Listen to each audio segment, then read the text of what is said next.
Bienvenue dans Itinérance, notre série de reportages qui explore 20 ans d'action pour l'eau en Rance-Frémur. Nous sommes aujourd'hui à Cardroc, sur le bassin versant du Linon, qui est un affluent de la Rance, pour rencontrer Florian Guérino, qui est responsable du pôle milieu aquatique à la Fédération de pêche d'Ille-et-Vilaine. Bonjour Florian. Bonjour. Alors Florian, chaque année il y a plusieurs travaux de restauration des cours d'eau qui sont effectués sur le bassin versant de la Rance notamment. Ouais. On se trouve d'ailleurs ici sur le site d'une ancienne pisciculture qui a été restaurée en 2019. Tout à fait. Est-ce que vous pouvez nous expliquer un peu l'intérêt de ces travaux de restauration des milieux aquatiques ? Alors de manière générale, l'intérêt, faut toujours voir d'où on part. C'est-à-dire que la plupart des cours d'eau sur notre territoire ont été refaçonnés par la main de l'homme, notamment des travaux de type hydraulique ancien, donc ça peut être du curage, du recalibrage, de la rectification, en tout cas des travaux lourds qui ont considérablement perturbé le fonctionnement des milieux aquatiques.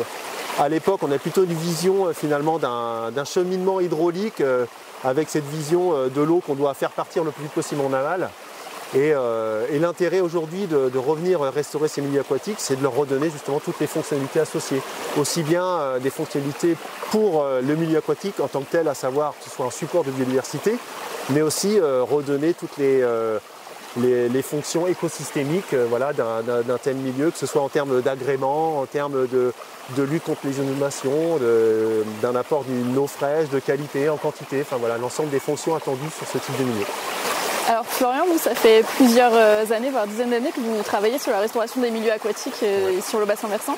Qu'est-ce que vous avez observé en 20 ans justement, qu'est-ce que ça a produit finalement toutes ces actions sur le BV ? Alors déjà, il faut aussi voir l'ambition des travaux qui a vraiment évolué en cet espace de 20 ans. Moi, ça fait 22 ans que je travaille sur les milieux aquatiques sur le département. Et entre ce qu'on faisait tout au début quand je suis arrivé et puis ce qu'on fait aujourd'hui en termes de restauration, c'est vrai qu'il y a eu une vraie ambition, une vraie montée en gamme des travaux. Là où il y a 20 ans, on s'occupait que des branches qu'il pouvait avoir dans le cours d'eau. Aujourd'hui, on est vraiment sur une restauration complète de l'écosystème, en partant vraiment des têtes de bassin versant, en partant des zones humides et en associant finalement tous ces milieux-là au fonctionnement global du cours d'eau. Et donc, ce qu'on peut voir déjà sur les stations restaurées, c'est un réel gain. Notamment, nous, ça nous arrive de faire des suivis post-travaux. Et on remarque quand même une nette amélioration souvent des populations piscicoles qui se trouvent sur les linéaires restaurés. Alors après, c'est vrai que ce type de travaux ont des impacts à des échelles finalement assez réduites, puisque c'est plutôt à des échelles stationnelles. Mais le cumul de ces actions doivent permettre justement de restaurer une fonctionnalité plus globale qui là devrait être mesurable à l'échelle de la masse d'eau. L'ampleur est telle en termes d'action qu'aujourd'hui ce bénéfice tarde à venir à ces échelles globales de masse d'eau. Mais ce qui est sûr, c'est que le bien fondé de ces actions n'est pas à remettre en cause. L'impact est réel et quand on arrive petit à petit comme ça à améliorer la situation, au global, c'est là où on va finalement arriver à quelque chose d'impactant à une échelle plus grande. Alors c'est quoi les principales difficultés auxquelles on peut être confronté quand on mène ces projets de restauration de milieux aquatiques et de cours d'eau ? Aujourd'hui, on voit en tout cas que d'un point de vue technique, on s'est nettement amélioré et on sait porter aujourd'hui des projets ambitieux. Le plus gros problème finalement, c'est qu'on est sur des propriétés privées et qu'aujourd'hui, il faut arriver à convaincre finalement les gens, que ce soit en termes de propriétaires ou en termes d'usagers, du bien fondé de nos actions. Donc souvent, le facteur, on va dire, le plus limitant reste le foncier. Vous faites partie de la Fédération de pêche d'Ille-et-Vilaine. Quel est le rôle des associations de pêche, des fédérations de pêche, des pêcheurs sur la préservation des milieux aquatiques en général ? Il ne faut pas oublier qu'effectivement, on a ce nom qui nous colle souvent Fédération de pêche. Mais ce qu'on oublie, c'est l'autre volet qui est la protection aussi des milieux aquatiques.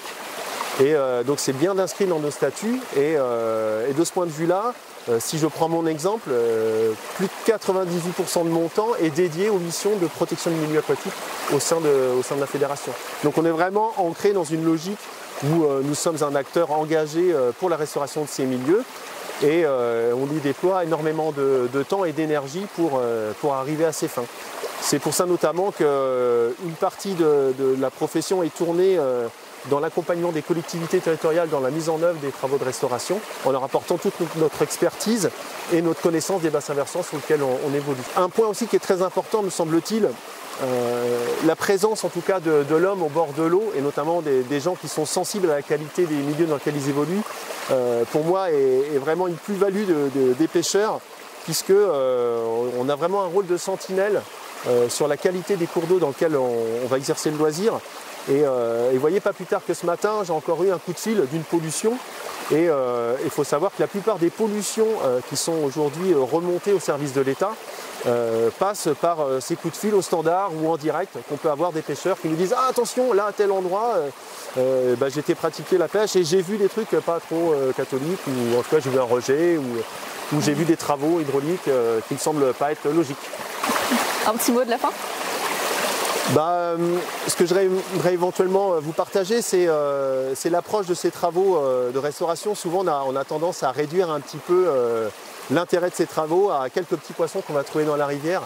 Et moi, j'aime bien ouvrir le regard parce que finalement, ces travaux de restauration sont plutôt dans un territoire pour lequel en fait, les cours d'eau ont un rôle essentiel à jouer. Si on parle aujourd'hui de résilience face au changement climatique, sans ces cours d'eau restaurés et en bonne santé, on n'y arrivera pas.